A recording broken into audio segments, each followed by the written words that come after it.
about counting being removed from the amended bill. Do you think those errors are not worth looking over again? The point I'm making is that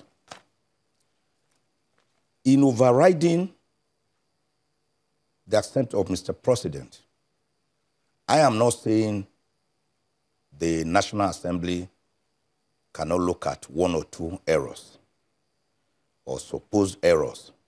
But the point I am making is that those errors or alleged errors are insignificant when compared with the laudable innovations in the amendment bill. For example, if you look at, I think, section 36 of the amendment bill, everybody has been talking about qualifications for the office of governors, president, vice president, deputy governor, members of the National Assembly. You'll find that the Constitution has specifically, for example, made available certain qualifications individuals must have before they can contest the different positions in the election. But the Electoral Act and some guidelines and some political parties have always introduced different things which are extra-constitutional, which are not found in the Constitution. One of the pitfalls in the former Electoral Act is to say, once the Constitution has provided for certain qualifications, the doctrine of covering the field takes place. The Electoral Act or manuals or guidelines or political party handbooks or constitutions cannot begin to introduce different qualifications for a candidate before he can contest election. I think all in all, the innovations in the Electoral Act are far more significant, far more outweigh the little alleged discrepancies that Mr. President said he saw. And the question is, this is not the first time Mr. Ozekhome, besides the discrepancies, the bill was sent to Mr. President. Mr. Ozekhome, besides the discrepancies, look at this other bit of issue, failure of technology. Mr. Ngige talked about how sometimes you go to the bank to withdraw your own money and they tell you your system's down.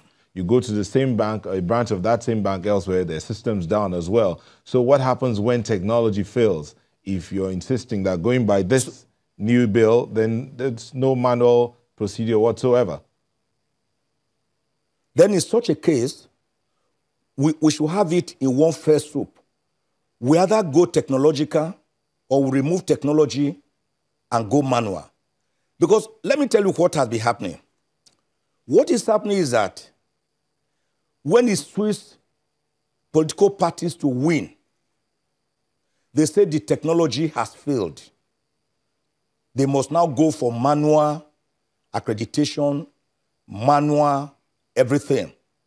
But when it doesn't suit them, they make sure the technology works. I'm telling you of a system where about 13.5 million people voted without the technology. Then why don't we in all say, let us go manual?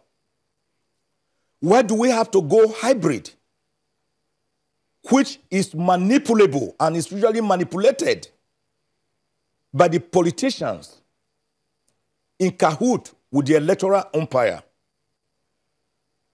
I believe that we cannot continue to say that because things were wrong in the past, we should hold on to them.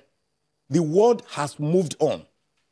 In many democracies of the world, even people in diaspora now vote, and they send their votes to the country to count.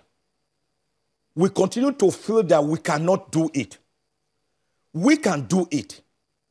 In voting stations, who says generator with the kind of budget provided for INEC, who says that little generators cannot be put there with diesel for them to do these little things that enable you accredit.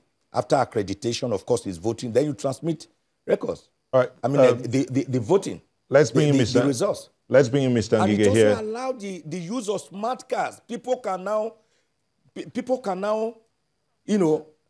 All right, Mr. Ozekhome, let's bring in Mr. Ngige here. The results that have been collated, take the pictures, capture everything so that when you are transferring or, false results, it is already viral and it's already known to the whole world. I think, to me, Mr. President ought to have assented to that bill for us to move forward. All right.